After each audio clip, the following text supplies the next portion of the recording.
স্বামী প্রেমঘরানন্দের লেখা শ্রীরামকৃষ্ণের কথা ও গল্প বইটিতে ঠাকুর আমবাগান নামে একটি ছোট গল্পের অবতারণা করে বুঝিয়েছেন প্রকৃত বুদ্ধিমান কে বা কারা। এক বড়লোকের আমবাগানের শখ। ভদ্রলোক দেশ বিদেশ থেকে নানা রকম ভালো ভালো জাতের আম এনে লাগিয়েছেন। বাগানে তার যত্নের অন্ত ছিল না।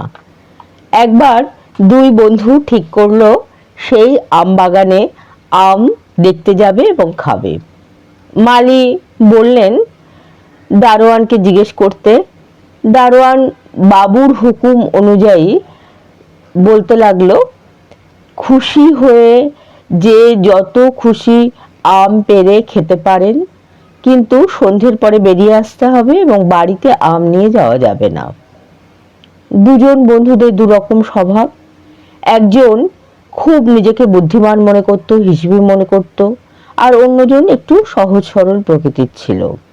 মনের আনন্দে দুই বন্ধু ভিতরে প্রবেশ করলো। চালাক বন্ধুটি ঢুকেই হিসেব কষতে আরম্ভ করলো। বাগানের গাছগুলো সারি দিয়ে লাগানো, 70টির ওপর সারি, প্রত্যেকটা সারিতে 50টি করে গাছ। সব শুদ্ধ বাগানে 3500 গাছ হতে পারে, আর প্রত্যেকটা গাছে মোটামুটি 100 করে ডাল আছে। সুতরাং 35,000 হয়তো আম হয়েছে।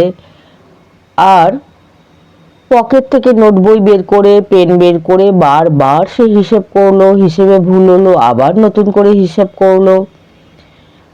বাবুদের খাবার জন্য চাকর বাকর, দর্শকদের, কাক বাদুর সকলকে খাওয়ার জন্য বাদ দিয়ে আবার সেই আম বিক্রি করলে 20 টাকা হিসেবে কত হয় সেই হিসেব করলো।